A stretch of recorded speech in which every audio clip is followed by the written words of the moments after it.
Hello students, BSc part first के मैं रेनू बहुरा, associate professor zoology, MS college Bikaner. Paper first में मेरी आज की टॉपिक है कैनाल सिस्टम इन स्पंजेस। अब सबसे पहले हम ये समझेंगे कि कैनाल सिस्टम होता क्या है। स्पंजेस का ये कैरेक्टरिस्टिक फीचर है कि इनके अंदर कैनाल सिस्टम पाया जाता है।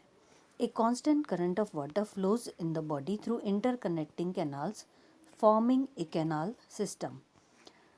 पानी कंटिन्यूसली एनिमल की बॉडी में बहता है और ये कैनाल्स के द्वारा, इंटरकनेक्टिंग कैनाल्स के द्वारा बहता है और ये सिस्टम कहलाता है canal system.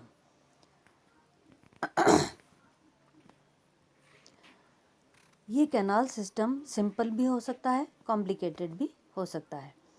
Canal system, there are different types of canal system in sponges. काफ़ी सारे डिफरेंट प्रकार के कैनाल सिस्टम पाए जाते हैं स्पंजेस के अंदर, जिसमें सबसे पहला है एस्कॉन, सेकंड है साइकॉन, फिर है leucon type of canal system. तो सबसे पहला हम करेंगे एस्कॉन टाइप ऑफ कैनाल सिस्टम। ये सिंपलेस्ट टाइप है कैनाल सिस्टम का और एंशिएंट स्पंजेस के अंदर पाया जाता है। This is the simplest type of canal system. It is very rare but common in ancient sponges. It is found in Olinthus stage in the development of simple calcareous sponges. Calcareous sponges की development stage होती है ओलिंथस stage, और उसके अंदर ये canal system पाया जाता है। It is radially symmetrical, animal radially symmetrical होता है और हॉलो वेस्ट लाइक एनिमल होता है जो कि नैरो स्टॉक के द्वारा, डंडी के द्वारा अटैच्ड रहता है। It encloses a large central gastral और क्लोएकल कैविटी कॉल्ड स्पंजोसील। इन एनिमल्स के अंदर बड़ी सारी लार्ज सेंट्रल गैस्ट्रल कैविटी पाई जाती है जिसको क्लोएकल कैविटी कहते हैं या स्पंजोसील भी कहते हैं, which opens at the free upper end by a narrow circular aperture called osculum. ये स्पंजोसील या सेंट्रल कैविटी या क्लोएकल कैविटी ऊपर की तरफ एक नैरो, बहुत पतला और सर्कुलर एपर्चर के द्वारा ये ओपन होता है बाहर की तरफ, इस नैरो सर्कुलर एपर्चर को कहते हैं osculum. The wall is thin and composed of an outer epidermis of a thin layer of flat cells. Wall इन प्राणियों की बहुत ही पतली लेयर होती है, बाहर की लेयर कहलाती है एपिडर्मिस, आउटर एपिडर्मिस, और ये लेयर फ्लैट सेल्स के द्वारा बनी होती है जिसको बोलते हैं pinacocytes. An inner endodermis of a loose layer of coenocyte lining the spongocoel and an intermediate thin mesoglea. अंदर की लेयर एंडोडर्मिस होती है जो लूज लेयर होती है और कोएनोसाइट सेल्स के द्वारा बनी होती है। कोएनोसाइट सेल्स के अंदर फ्लैजिला पाया जाता है। And an intermediate thin layer called mesoglea, जिसको मीजनकाइम लेयर भी कहते हैं। Mesenchyme containing triradiate calcareous spicules and various kinds of amoebocytes. Mesenchyme layer जो है इसके अंदर बहुत सारे ट्राइरेडिएट 3 रेज वाले कैल्केरियस स्पिक्यूल्स पाए जाते हैं और बहुत सारी जो है अमीबोसाइट सेल्स पाई जाती है। The body surface bears numerous small rounded apertures. Body surface के अंदर बहुत सारे जो है छोटे छोटे छिद्र पाए जाते हैं, राउंडेड एपर्चर्स पाए जाते हैं, और इन एपर्चर्स को कहा जाता है इनहेलेंट पोर्स या ostia. These are intracellular made by tubular cell called porocyte. ये इंट्रासेलुलर होते हैं और ट्यूबुलर सेल्स के बने होते हैं और इस सेल का नाम है पोरोसाइट। Since the body wall is thin, the ostia lead directly into the central spongocoel. Body wall क्योंकि थिन होती है इन प्राणियों की, इसलिए ये पोर्स जो ऑस्टिया कहलाते हैं ये डायरेक्टली ओपन होते हैं सेंट्रल कैविटी के अंदर, जिसको स्पंजोसील कहा जाता है। तो वाटर करंट, पानी का बहाव जो है वो इन ऑस्टिया के थ्रू सेंट्रल स्पंजोसील के अंदर आता है और स्पंजोसील से बाहर चला जाता है ऑस्कुलम के थ्रू। और ये पाथ यहाँ पर बता रखा है। इस डायग्राम से भी आपको पता लग रहा होगा कि पोर्स कहाँ प्रेजेंट होते हैं, और ये डायग्राम से सारा आप समझिए इसको। इनकमिंग वाटर ऑस्टिया के थ्रू स्पंजोसील में आता है और स्पंजोसील से बाहर की तरफ चला जाता है ऑस्कुलम के थ्रू। सिंपलेस्ट कैनाल सिस्टम है ये एस्कॉन टाइप ऑफ। अब नेक्स्ट हम करेंगे सेकंड टाइप है sycon type of canal system. The stage next to ascon type is sycon type which is characteristic of heterocoela. Next जो stage है वो है साइकॉन टाइप, और ये हेट्रोसिला ऑर्डर जो होता है उन प्राणियों में ये जनरली पाए जाते हैं। It is found in scypha, grantia. ये जो एनिमल्स एग्जाम्पल है वो है ग्रेंचा और स्काइफा।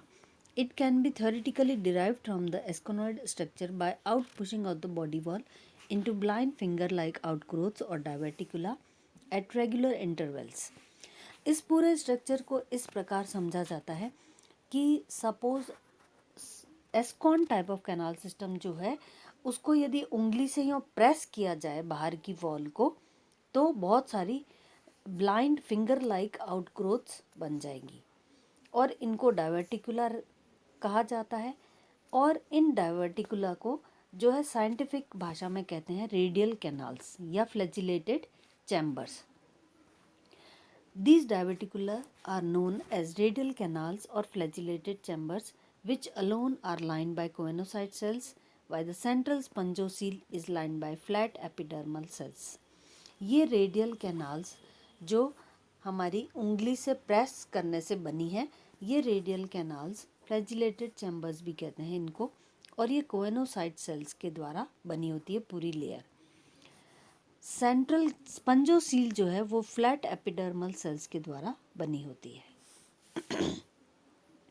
यहाँ पे ये डायग्राम दे रखा है जिससे ये सारा कुछ समझ में आ रहा है कि कौन सी रेडियल कैनाल है, कौन सी इनकरेंट कैनाल है, कौन सी एक्सकरेंट कैनाल है और कौन सी स्पंजोसील है। तो अब देखिए आगे। But in more complex forms साइकॉन, the walls of adjacent radial canals fuse in such a manner so as to enclose between them canal-like spaces called incurrent canal। Radial canals के parallel जो है जो structure पाया जाता है वो incurrent canal कहलाती है या इनहेलेंट कैनाल कहलाती है। और ये इनकरेंट कैनाल बाहर से कम्युनिकेट करती है, बहुत पतली लेयर पाई जाती है जिसके अंदर छोटे छोटे छिद्र पाए जाते हैं, डर्मल पोर्ट्स कहते हैं उनको, और या फिर डर्मल ऑस्टिया कहते हैं, और इसके थ्रू पानी अंदर आता है एनिमल की बॉडी में। Each is surrounded by 4 radial canals. The thick wall of a syconoid sponge contain alternating radial and incurrent canal. इसलिए क्या है, ऐसे एनिमल में बॉडी वॉल में ऑल्टरनेटिंग कैनाल्स पाई जाती है। एक रेडियल होगी, फिर इनकरेंट होगी, फिर वापस रेडियल होगी, फिर इनकरेंट होगी। तो ऑल्टरनेटली प्रेजेंट होती है ये दोनों कैनाल्स। और the incurrent canals are lined by flat epidermal cells. Incurrent canal flat epidermal cells के द्वारा लाइन रहती है। They open to the exterior by small dermal pores. और एक पतली लेयर पाई जाती है जहाँ से छोटे छोटे छिद्र पाए जाते हैं जिनको डर्मल पोर्स या डर्मल ऑस्टिया कहा जाता है। The incurrent canal communicate with the adjacent radial canal. जो इसके पैरेलल है इनकरेंट कैनाल के रेडियल कैनाल, इनकरेंट और रेडियल कैनाल आपस में कम्युनिकेट करती है। बीच में एक जो है छोटे छोटे छिद्र पाए जाते हैं, बहुत सारे माइन्यूट पोर्स पाए जाते हैं जिनको कहा जाता है prosopyles. Radial canal opens by wide aperture called apopyle. Radial canal खुद जो है एपोपाइल के द्वारा, चौड़ा अपर्चर होता है एपोपाइल, और उसके थ्रू ये शॉर्ट एक्सकरेंट कैनाल में ओपन होती है जो इसी की लाइन में प्रेजेंट होती है, रेडियल कैनाल की ही लाइन में प्रेजेंट होती है। And this excurrent canal is lined by flat epidermal cells and communicates with the spongocoel by wide gastric ostium. ये excurrent canal flat epidermal cells के द्वारा लाइन रहती है और कम्युनिकेट करती है स्पंजोसील से बाय वाइड एपर्चर, जिसको बोलते हैं गैस्ट्रिक ऑस्टियम।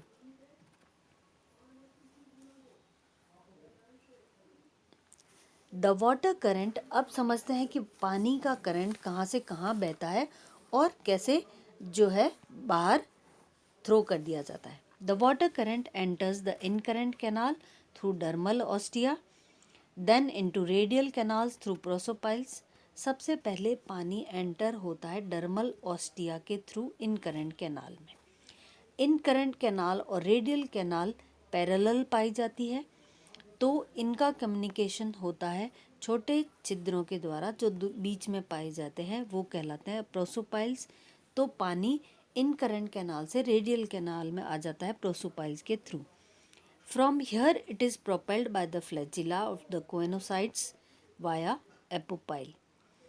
यहाँ से पानी जो है क्योंकि रेडियल कैनाल में सेल्स पाई जाती है, कोएनोसाइट सेल्स, और उनमें फ्लैजिला पाया जाता है, तो फ्लैजिलर मूवमेंट से पानी आगे धकेल दिया जाता है किसके अंदर, एक्सकरेंट कैनाल में, और वाइड एपर्चर होता है जिसको बोलते हैं एपोपाइल, उसके थ्रू ये एक्सकरेंट कैनाल में आ जाता है पानी and gastric ostia into the central spongocoel. और यहाँ से एक्सकरेंट कैनाल से ये गैस्ट्रिक ऑस्टिया के थ्रू सेंट्रल स्पंजोसील में आ जाता है पानी, और central spongocoel then it passing out through the terminal osculum, और सेंट्रल स्पंजोसील से ये पानी बाहर धकेल दिया जाता है जो टर्मिनल या टिप पे ऑस्कुलम पाया जाता है, जो ओपनिंग है वो कहलाती है ऑस्कुलम, और वहाँ से पानी बाहर चला जाता है। तो इनकमिंग पानी जो है ऑक्सीजन लेकर के आता है, रेस्पिरेशन होता है, फूड मटेरियल लेकर के आता है, जो फूड मटेरियल इसकी बॉडी ग्रहण कर लेती है, और जो अनडाइजेस्टेड फूड मटेरियल वो बाहर फेंक दिए जाते हैं आउटगोइंग पानी के साथ में।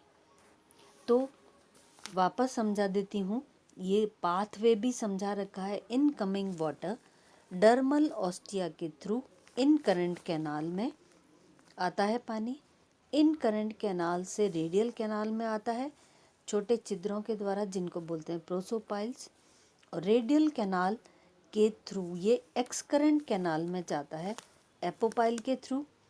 एक्सकरेंट कैनाल से ये स्पंजोसील में आता है थ्रू गैस्ट्रिक ऑस्टिया, और स्पंजोसील जो सेंट्रल गैस कैविटी है उसमें से ये बाहर धकेल दिया जाता है ऑस्कुलम के द्वारा, जो टिप पे ऑस्कुलम पाया जाता है। तो इसके साथ ही syconoid canal type of canal system का ये पूरा स्ट्रक्चर है। बाकी के जो leucon type of canal system है वो हम नेक्स्ट टाइम करेंगे, इसलिए आज का टॉपिक हमारा यहीं समाप्त होता है। Thank you.